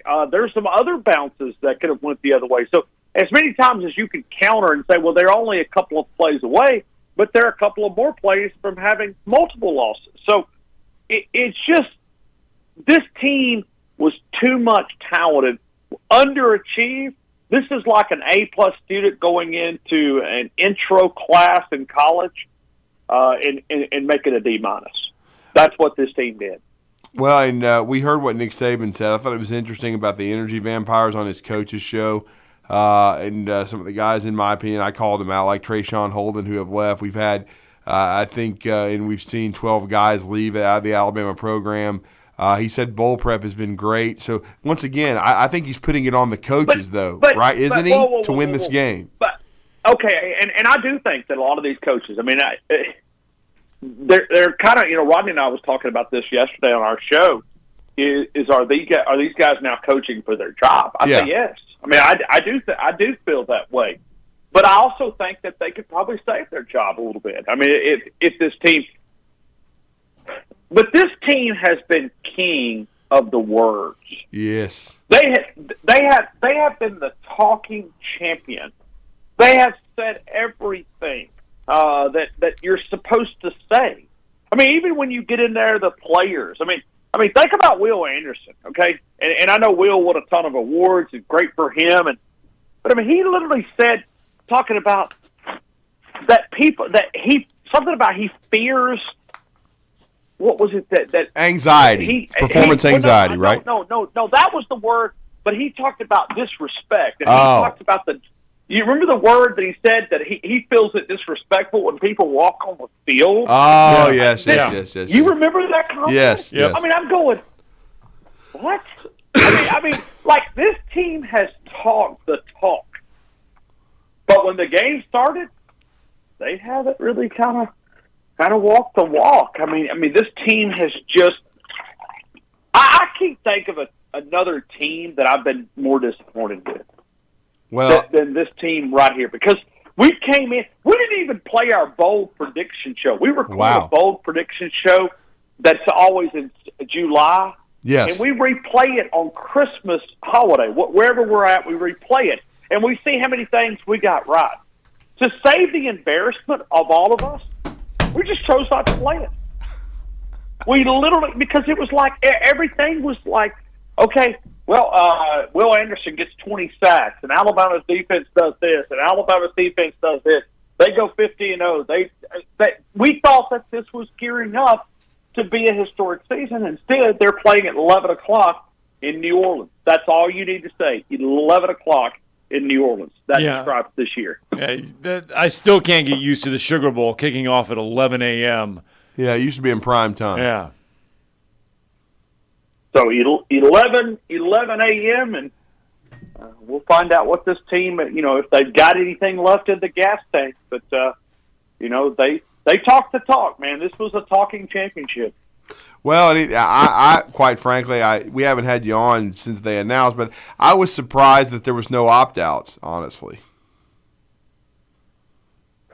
Well, in one way, there kind of was, though, right?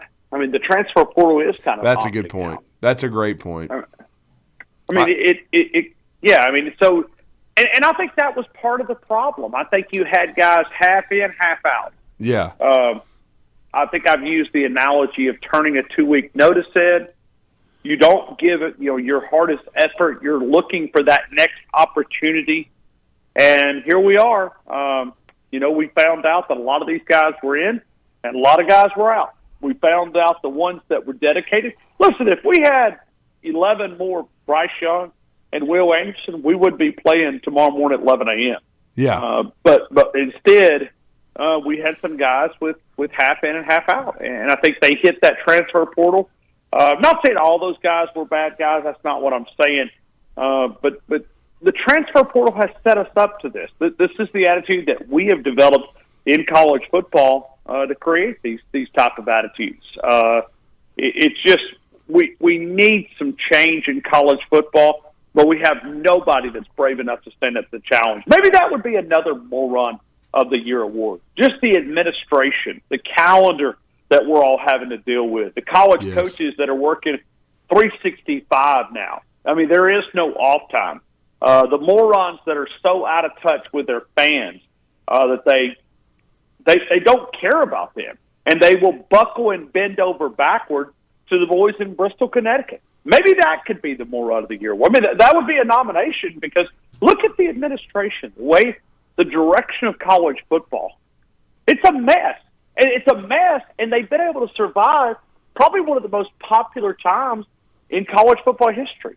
So this sport has great potential. It's the second most popular sport behind the NFL, but if we let the morons continue to run it, who knows where it will be. Yeah, there's no question about that. And Ryan, as we're wrapping it up with you, and we appreciate your time, and Happy New Year to you and your family, and for giving us some time this morning. I'm fired up today. I like this. I mean, we've been fired. I've been basketballing all day. I mean, I've been firing salvos everywhere. Now, I did go public with a 34-17 prediction for Alabama since since Bryce, Will, Branch, Gibbs are all playing. And Gibbs made a great point. Of course, I'm going to play in the bowl game. I never did at Georgia Tech, and I wanted a bowl game experience. But I'm putting the onus on Alabama to win impressively. What are your thoughts on the matchup tomorrow? Alabama plays their best game. Kansas State plays their best game. Alabama wins by double digits. But I don't know what Alabama team's going to show up. I've said it over and over and over. I thought, well, this is going to be the week. This is going to be the week. I mean, can this team look at themselves in the mirror and say they played 4 quarters in any game? True. And they're only a 6.5 point favorite right now. Yeah. So I like Alabama to win, but I just don't know what team's going to show up. I mean, it's going to be the team that makes a lot of mistakes. Is it going to be the team that – because, listen, I believe with all my heart that Kansas State's going to give Alabama their best game. Yeah. But the question that I have is, Alabama, are they going to give their best game? Kansas State's fired up to play Alabama. They get a chance to – this is their Super Bowl. It doesn't matter about 10-2. They're excited to play that team that wears the crimson jersey. That team will be fired up. I just don't know what Alabama's got left in the tank. Wow. Very interesting. And then more on to the year, a couple from Ryan Fowler, Pete Golding, first and foremost, and second, the leaders in college football and who are directing our sport. But I would vote for y'all. But I would vote for y'all's too. I mean, I'd vote for Jimbo. Jimbo would get a vote. He would get a vote. Yes, no doubt. No doubt. And LeBron James. He would always be my moron of the year award for here until the end of time. LeBron James. So Wild Turkey Golding and LaDum James. That's another two good ones there from Ryan Fowler and the leaders. Oh, my Lord, if people just knew. Anyway, we just keep adding to the druidary. We just keep adding. And then, again, and as you said, the leaders in college football, which I agree. I've already been ripping Kevin Warren. The Bears may end their franchise by hiring him as president. So, here it is. But, Ryan, we appreciate it. Thanks for coming back on in your home base in North Alabama. Have a great show. Have a happy New Year, and we always appreciate the conversation. Absolutely. To you, Scott, to Steve, to Wes, Tom, all the crew up there. Man, you guys have got a great station. Keep up the great work. Wishing you guys the best in 2023. Thank you so much. All right, thanks, Ryan. All right. 256-576-4977. If you want to send in or you want to call in with your nominations for Moron of the Year, again, someone that has done something just dumb in the sports world this past season, feel free to go ahead and do so. I think I'd like to throw in my own nomination. Let's go, Bandy. What do you got, man? What do you got? But I'm trying to remember his name. Who's the quarterback that is ending his career at Rice? Oh, JT nerve-wracking. JT Daniels. Nerve-wracking JT. Yeah. Yeah, JT Daniels that needs he needs the house and the personal chef and the six-figure NIL deal. Is some rich guy at Rice doing that? Because I know the degree there means a lot, but I don't know how many degrees JT nerve-wracker has. I mean, he should already have at least one. I think he graduated from Georgia. At least they'll claim him. They gave him 3 Heisman trophies, and he didn't come close to winning one. That was before he even played his first game. Yeah, and he's not even better than Stetson Bennett, who ended up being the better player, much better leader. He doesn't get nervous in front of the media and need like a break. That's pathetic. Yeah, we got to add JT Nerve-Wracker to the Moron of the Year. Most overrated player in college football. JT Nerve-Wracker. More than Will Levis? Ooh. Well, man. At least Will Levis is tough, though. Right. Will Levis is getting. He didn't play in the bowl game, but he finished with his team like in the regular season. Oh, I got one. And he has not transferred 15 times. Okay, well, I got one. You got to add one. Yeah. No. Brittany Griner. Oh, of course. Of course. The weed whacker herself. Let's go overseas where everything is to the nth degree, and let's do whatever the hell we think we want to do. Even though you know the rules when you go over there, if they catch you with certain things, they could put you underneath the jail. But let's still do it because we're Brittany Griner. Her own college coach can't stand her. So I mean, hey, there you go. That's you see what DeMarcus Cousins said about her? No, what did he say? That her quote about being able to beat anyone one-on-one when nothing was going on, like the Olympic team. It's like, if she still wants it, I mean, I'll send her back over there. Lock her up. Nice. If she still thinks she can beat me one-on-one, lock her up. Yeah. We could also add Kyrie Irving to the list, too, if we wanted to. I mean, he could be every year. Yeah. Let's get a break in. Bill Bender will join the program when we return. 97.7 ESPN The Zone. We should be all clear accident-wise now. Last reported was 565 westbound at mile marker 9. That's close to Wall Triana. It should be clear. And we had one on I-65 northbound, 335 mile marker. That's just north of Priceville. Sounds like it's been pulled to the side of the road. Do you know who to call when you need a heart doctor? You could write this name down now so you have it in the future. Dr. Randall Burns is at Huntsville Heart Specialist, where they have the expertise to care for all matters of the heart. Captain Nick in the North Parkway Popeyes Skywatch Traffic Center. Tom Luganbill here for my friends at Woody Anderson Ford. Bobby White and his team take great pride in their service department, and you can see it the moment you walk into those beautiful new service lanes. And just like a championship team, they all work together to make sure your experience is second to none, whether you drive a Ford or not. Also, check out the gold certified pre-owned inventory at Woody Anderson Ford for great deals every day. Stop by and see them at Jordan and Sparkman or at Woody Anderson of Madison on Hughes Road, or visit WoodyAndersonFord.com. From the Fox 54 Weather Center, I'm meteorologist Emily Owen. For this Friday, expect a mostly cloudy sky. High temperatures expected to top out in the low 60s for the afternoon. We'll start to see rain move through mainly in the afternoon, too. Also, gusty winds as high as 15 miles per hour will be possible. Heading into your Friday night, a few isolated showers, potentially a thunderstorm. Otherwise, cloudy sky, low temperatures falling into the lower 50s. I'm meteorologist Emily Owen on your home for ESPN Radio 97.7 ESPN, The Zone.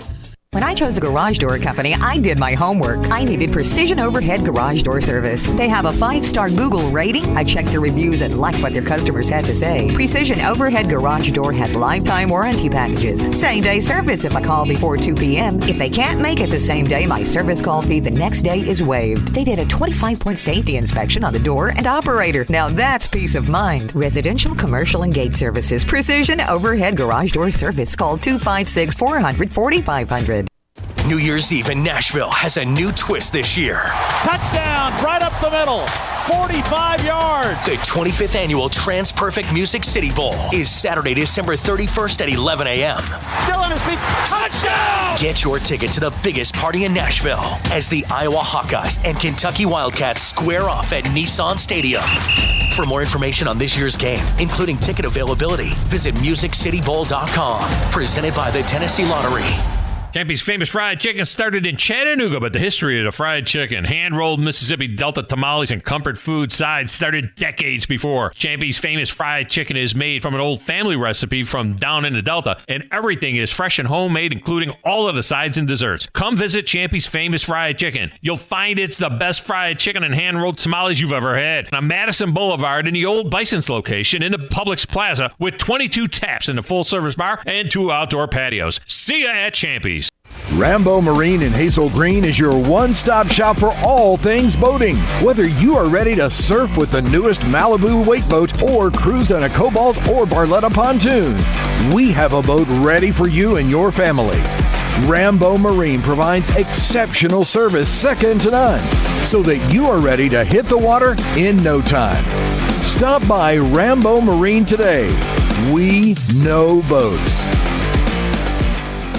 Terms and conditions posted at textplan.us. Texting enrolls for recurring automated marketing messages. Message and data rates may apply. Reply stop to opt out. Terms and conditions apply. Visit ISSA online for details. Tired of the 9-to-5 grind? Looking for something different that's flexible, fulfilling, and pays well? How'd you like to get paid to work out? Now you can with ISSA, the global leader in personal fitness certification. There's a huge demand for certified personal trainers right now. And once you get ISSA certified, they guarantee you'll get a job. Trainers can make as much as $200 an hour. Yes, I said $200 an hour. And with ISSA, you can be certified in as little as 4 weeks. Just text BENCH to 323232 now to get started for free. You do everything at your own pace and 100% online. Pursue your passion in specializations like yoga, nutrition, or strength training. Live life on your terms. Get certified and train like you want. Start your own business, work at a gym, or make health and fitness your side hustle. Whatever works for you. Just don't wait. Get started today and be certified in as little as 4 weeks. Just text BENCH to 323232 right now to get started for free. Text the word BENCH to 323232. Text BENCH to 323232. The best in local sports talk from the 256. We are local. When you're number one, you don't have to worry. We are award-winning. Thank you for listening. 97.7 ESPN The Zone. You'll be set for life. This is Paul Feinbaum. Listen to me coming up today at 2. Now back to Talking Ball with Scott Tyson and Drew DeArmond on 97.7 ESPN The Zone. Indeed, welcome back. Talking Ball, 97.7 ESPN The Zone. Scott Tyson, Drew DeArmond. College football does reign supreme today. Tonight you get the Orange Bowl, 6th-ranked Tennessee, 7th-ranked Clemson. Who do we like in that game? I think I like Tennessee. I like whoever wears orange. Oh, Lord. No, you know what? It's kind of, I don't know, it's an interesting thing because Tennessee has a quarterback that they paid a lot of money for, NIL stuff, coming in next year. But Joe Milton's also coming back, though. He is. So this is is this an audition for Joe Milton? Question. If he plays good, they'll be thinking he's got a shot. Right. If he plays terrible, then they're going to be like, give me Nico Iamaleava. Right. So that's intriguing to me.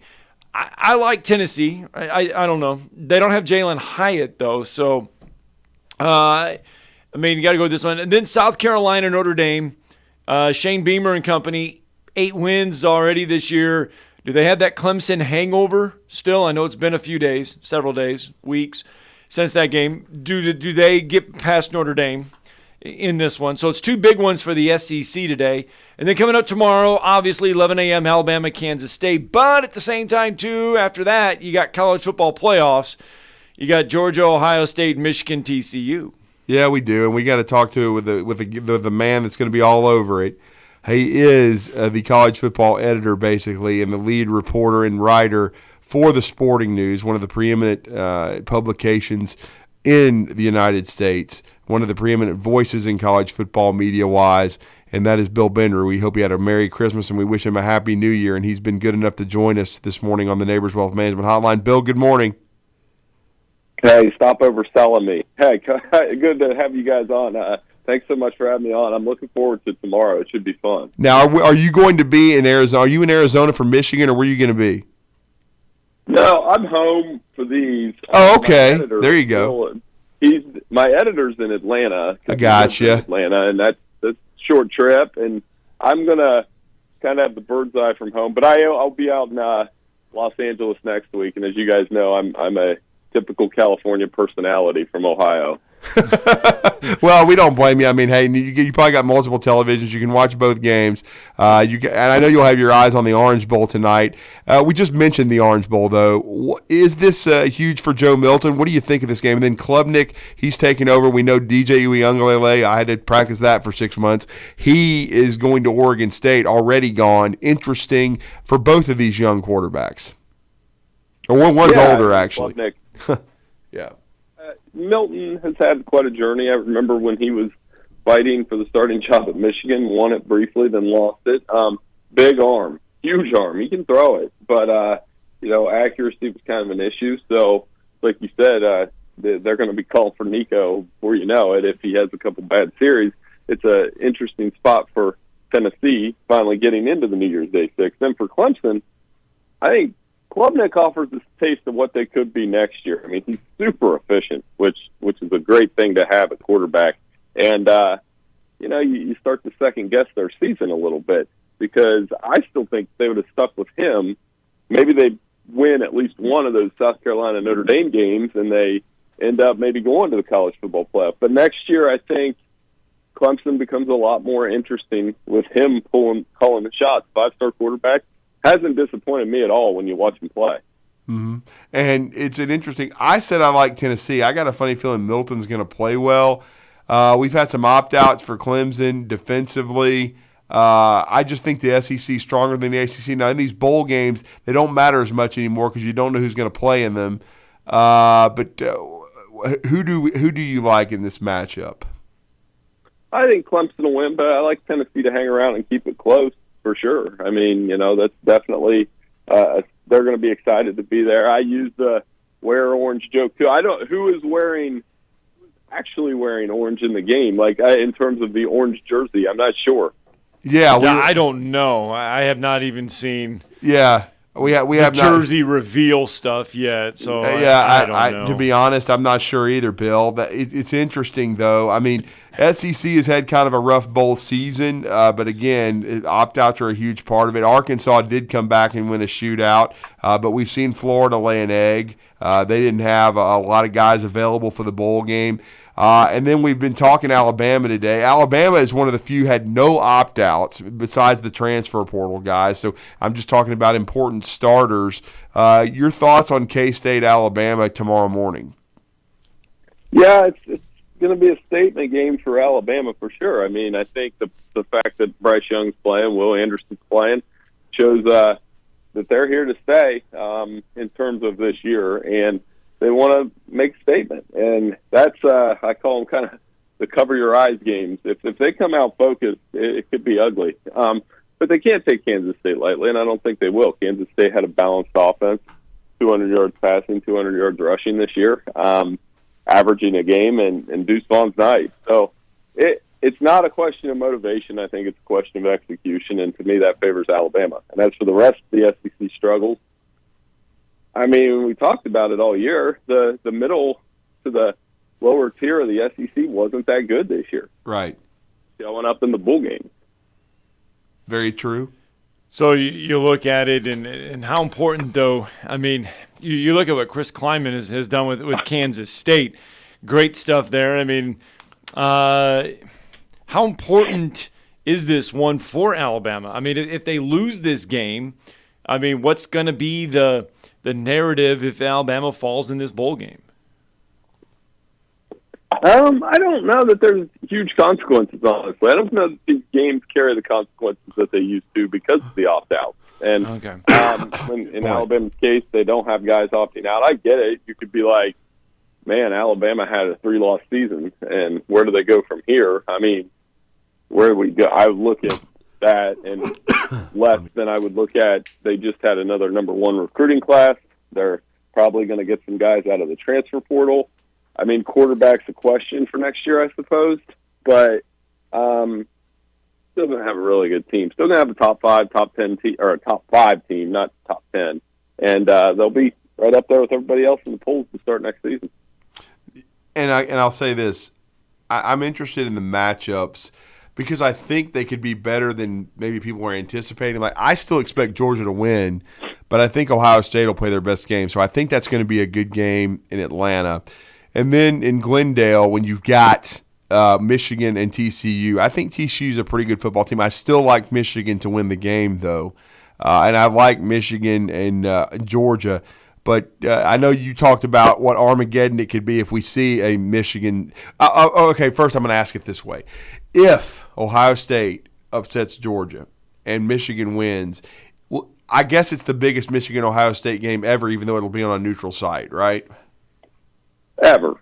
I mean, for a national title. And I kind of made the comparison. You have to go all the way back to 1992, the only time they played in the NCAA tournament in basketball, and they played an Elite 8 matchup. And it was one, I don't know if you guys may not remember that game. Oh, yeah, it was a Fab 5 game, right? Fab 5. Yes. Fab 5 beat Jim Jackson, and it was an incredible game. Went into overtime, back and forth, and I said, yeah, you can take that intensity of that game, which I still remember, and maybe multiply by about 1 billion, because that would be football. And I think you'll see there hasn't been that, like, because I think a lot of people just don't think Ohio State's going to win.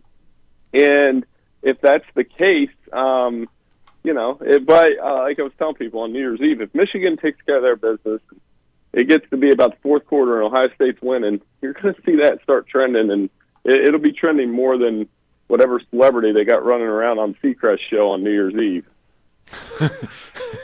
What about that Michigan, though, TCU game? I mean, it's an interesting ball game. I mean, Georgia, the Ohio State matchup, that's getting pretty much most of the headlines. It seems like this Michigan-TCU game is just kind of sliding under there a little bit. It is, but TCU's they've earned their spot there, and I think they're, it's not like, again, Michigan can't take them lightly. They've got, a lot of good players. They've got some dangerous receivers. Quentin Johnston's very good. Max Duggan had 18 touchdowns of 20 yards or more this year. That's the most in the country. So they do have a deep passing attack, and I think what Michigan does very well is they make teams one-dimensional. And if they can make the Horned Frogs one-dimensional, TCU will have some problems. But again, this is a team. They've had a 5-week break. So you wonder how they'll come out. I do think Michigan will wear on them, especially in the second half, like they usually do. But you absolutely have a chance to win this game. Well, I think they've done a great job moving on without Blake Corum. They had to. I mean, he was hurt, but they really haven't missed a beat. And they did it in the Horseshoe. And then in the Big Ten championship game, they've done a great job. And I mean, the turnaround for Jim Harbaugh. A couple of years ago, we were talking to you. You were on the show, and we were talking about how hot is his seat. He can't beat Ohio State. How the worm has turned in 2 years. With the offensive line, 2 years of Joe Moore winning offensive lineman, playing the way he used to. Basically, he did it the way he wants to, like he did at Stanford when they won 12 games. And then like he did with the 49ers, where they used Frank Gore and Colin Kaepernick to get to the Super Bowl. So it's not that uncommon. I think he's doing a great job. I think their offense knows who they are. You get around that team a little bit, and they have a ton of confidence. I mean, they wanted to play at Ohio State. They wanted the challenge. And I think that emanates from J.J. McCarthy and Donovan Edwards, the star running back and the star quarterback. And if that continues, I'd look for more good things out of the Wolverines here in the next few weeks. Yeah, it's going to be really interesting. I think it's going to be both of the games. I think are going to be very competitive, but I still like Georgia and Michigan. Do you like Georgia to win it all, or do you think that Ohio State or Michigan can pull this off? I haven't kind of picked that last one. I do think Michigan and Georgia are going to win on Saturday, and I would favor Georgia in that title game, but right. I guess that's the big question. If they both win, what changes from last year when Georgia's that game was over in a quarter and a half. Michigan, but late in that game, McCarthy played, and Michigan moved the football a little bit. So that could be a preview of what we see. And I think it'll be a little bit tighter this year. I would still favor Georgia, but this is a Michigan team that is better. So we'll see if for the Big Ten, that would be a kick in the groin if Georgia went through their two biggest powers and just dominated both of them. Oof, you're right. Yeah. And Bill, I've got to ask you this too, because they won their bowl game, and the Big Ten. You're an Ohio guy. You went to Ohio U, and you've covered that. You covered college football nationally, but especially the Big Ten. I think it's a great hire. I know they didn't go to Jim Leonard. He's going to probably go to the NFL. He's a Wisconsin guy. It was his last game, but I thought it was a great hire getting Luke Fickell to Wisconsin. What are your thoughts? Yeah, me too. And you saw him. He's anxious to get started. Clearly, he was out there for the bowl game, and I do. I think he'll be able to develop talent, develop the quarterback position, help with some of those things, and make Wisconsin a better program. Where they've lagged a little bit in the last few years is recruiting and draft picks.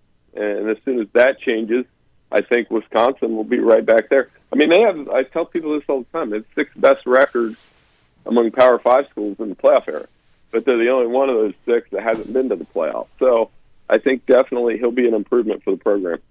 And Auburn getting Hugh Freeze, I don't think we've had a chance to get your thoughts on that. Auburn turning to Hugh Freeze to try to get that program back to where it was.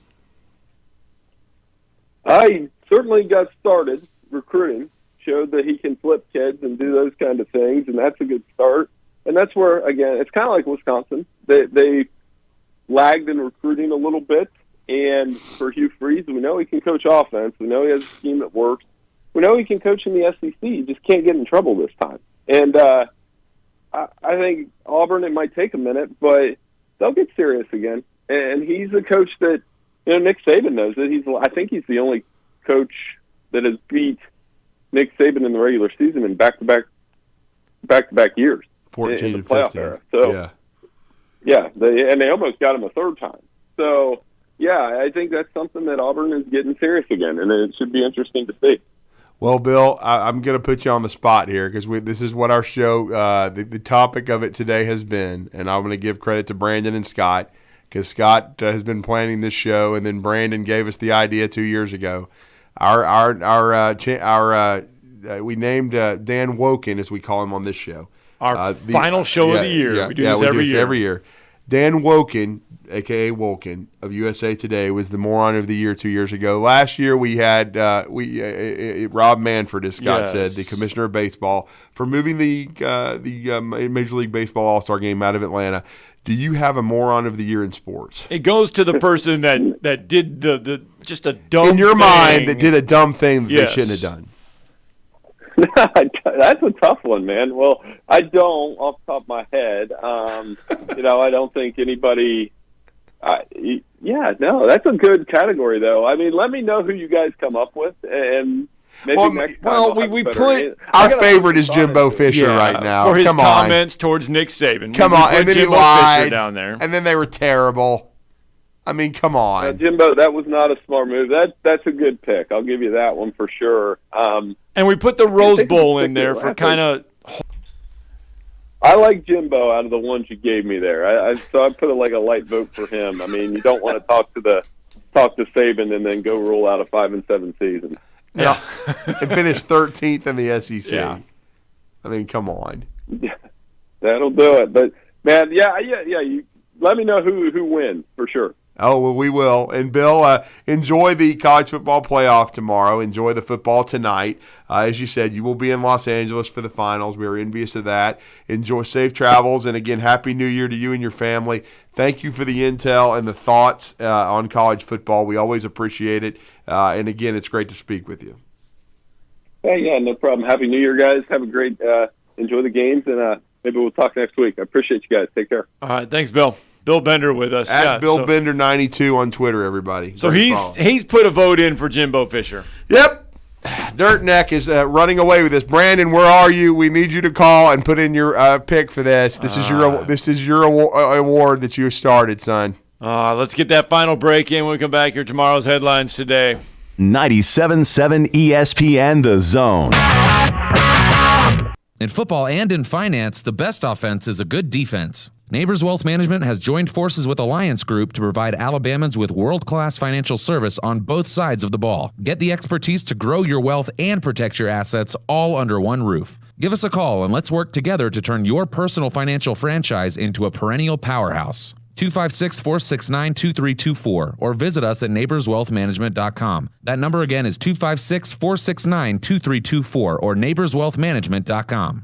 Attention life insurance owners, do you have a policy with cash value and haven't had a review since you purchased your policy? Did you forget who the agent is? Your policy may be at risk as interest rates have fallen and remain at historical lows. Contact the experts at Neighbors Wealth Management to get a free policy review and know where you stand. Call us at Neighbors Wealth Management, 256-469-2324, or on the web at neighborswealthmanagement.com. That's Neighbors Wealth Management, 256-469-2324, or on the web at neighborswealthmanagement.com. Looks like we're going to wrap it up this morning in pretty good shape. Haven't picked up anything new accident-wise. Had one at the 335 I-65 northbound. That's north of Priceville in Morgan County. Not much to it. Had one westbound on 565 near mile marker 9. That's close to Wall Triana. It should be pretty well wrapped up now. The $6 big box is back at Popeyes with 2 pieces of that hand-battered Louisiana seasoned chicken, 2 sides and a buttermilk biscuit. Popeyes University in Jordan, 72 in Jeff and North Parkway. Captain Nick in the Popeye Skywatch Traffic Center. Southern Fidelity Mortgage.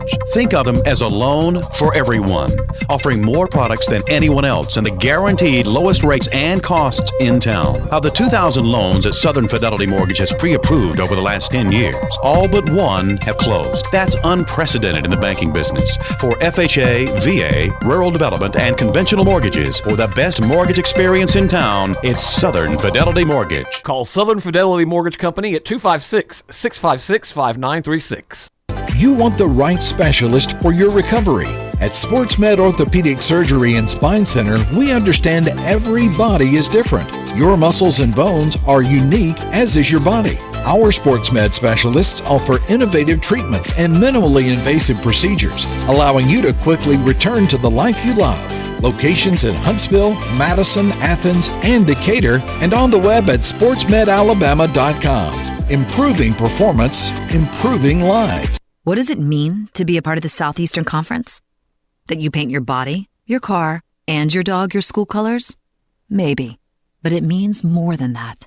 It means your alumni network includes the state, the country, and beyond. It means your school ring doubles as your resume. And yeah, you better believe it means more titles, like doctor, CEO, and your honor. Because this is the SEC. And here, it just means more. What does it mean to be part of the Southeastern Conference? That yours is the only conference with its own chant? Well, yes, but it means more than that. It means a study abroad program that might include reforestation in a mangrove swamp in Australia. It means finding your calling, your future spouse, your startup's co-founders, and of course, grilling tongs that play your fight song. This is the SEC, and here, it just means more. Want to save some money? I can take money and I can make it into more money. Just check out our zone deals online at 977ESPN.com. We are 97.7 ESPN The Zone.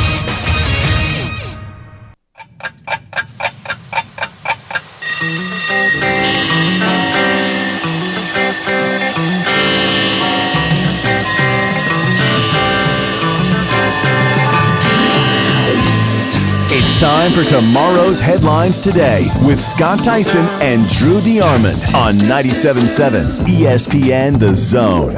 On your tomorrow's headlines today, 256-576-4977. And if you get all nervous about this kind of stuff, then you'll be nervous. If not, then you won't care.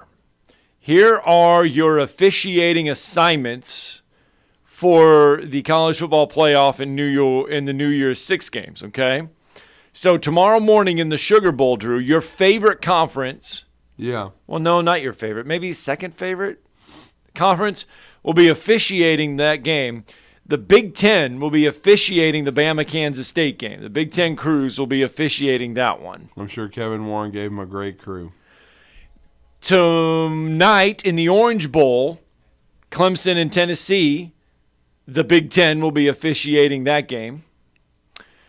In your Peach Bowl, Georgia and Ohio State will be Pac-12. And in the Georgia-Ohio State, the Peach Bowl, Georgia-Ohio State is Pac-12. The Fiesta, Michigan and TCU will be the SEC officiating crew. And I think it's the idiots that did the Alabama-Tennessee game, who they said had a great year from what I was Really? told. Yeah. Okay, your college football playoff. That's another moron of the year vote. Your national championship game, your officiating crew for the national championship game belongs to the ACC. The worst league in America. Great. But at least it's not Mo, Larry, Curly, and Shemp, who I think are going to. You really think they're doing Michigan. That's what I heard, those idiots. They're awful. And, well, now that we need to go to the phone lines because the man that's behind this show that we have every year now, who listened to us talk about morons and sent us the plaque that we have that we're very appreciative of. Happy New Year to him, and that's Brandon. What's up, man? Man, I hear y'all beating the low-hanging fruit that is Jimbo Fisher. Yeah, he's winning. Like a pinata to Quintonata, and it's great. But we forget about Desmond Howard. Oh, yeah. Oh yeah. That's a good one. Yeah, his Final Four picks. I think he got one right, though. Didn't he pick Michigan? He did pick Michigan, yes. So at least he did get one right. Yes. He picked Pittsburgh. He picked Texas A&M. And who was the other one? They're not in it, I can tell you that. Yeah, whoever it was. I do remember it was Pitt and Texas A&M and Michigan. And then there was another one. Maybe it was Clemson. But it was a joke. I'll have to see if we can figure it out. I know it was Pittsburgh and Michigan. Texas A&M. Yeah. And we forget about South Carolina, who didn't they try to get people to call their mascot the Cock Commander? South Carolina, because they had to change their. So Desmond picked Texas A&M, Pittsburgh, Baylor, and Michigan. Baylor. So he got one right. Yeah. And even didn't he go to Michigan? So isn't that a little bit of a biased pick? Didn't he go to Michigan? Bro, he won the Heisman. Come on. If you're going to be on the show, you got to at least know Desmond Howard. Wow. Vandy, I love you, man, but don't say it like that. Don't say, didn't he go to Michigan? It was like you were questioning whether or not Desmond Howard. I didn't mean it to sound like a question. It's like, he won the Heisman in Michigan. He went to Michigan. We know what you're saying. He would pick his alma mater in the Final Four when they're doing well. It's just the way you phrased it, bro. Yeah, but didn't he go to Michigan? Yeah, you knew that. You knew that, Vandy. We know you knew that.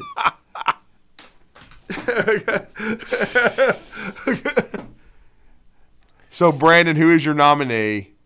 Do you have one, or is it more than one? Well, I wanted to nominate Stacey Abrams because she's going to run for office again, but that's she got the Braves game moved. She's responsible for that whole charade. Oh, okay. Yeah, she's the one who done all that. I guess I'm going to have to go with Desmond Howard. Okay, that's Jimbo a good one. Fisher. That's a good one. And as honorable mention, I'm going to have to go with Cock Commander. Even though I really wanted to see those shirts. Yeah. That were never made. Yep, that was. I had go ahead. if I was a South Carolina fan, I would have one for every day of the week. Yeah. Oh, there I'd you have go. I'd have a Danny Cadell turtleneck that set it all the way around like a dog collar. I mean, I would not lay off that. But can we do European soccer fans too and Australians? Oh. We can be whatever. Stay off the field. Stop throwing flares. Stop trying to beat up your own teammates because you're throwing haymakers on the field and you don't even know who you're swinging at. I mean, do you want to see your team win, or do you want to throw incendiary devices and fight? Yeah. I mean, it's like they think they're Philadelphia. All right, Brandon, thanks for the phone Thanks call. for the phone call. Hey. We know the winner, though, Scott. I think we have the winner. Jimbo Fisher. Dirt. Neck. All right. Hey, Nick Saban saying a short time ago he did give the players that transferred the opportunity to play in Alabama's bowl game. His comment was, and they didn't. I don't know if that's a good thing for players not to have to stay committed to their team for the entire season. Energy vampires. We talked about it the first part of the show. Yeah. Happy New Year to all the listeners. We wouldn't be here without you. Yep. We really appreciate you. All right, guys. Tom Abraham Show, The Drive. They're up next throughout the day. We got UAH basketball coming up tomorrow. Alabama football coming up tomorrow. Don't forget, it's the Sugar Bowl tomorrow morning. Wake up early, 11 o'clock kick from inside Caesars Superdome. Got to remember that, Caesars. 97.7 ESPN The Zone.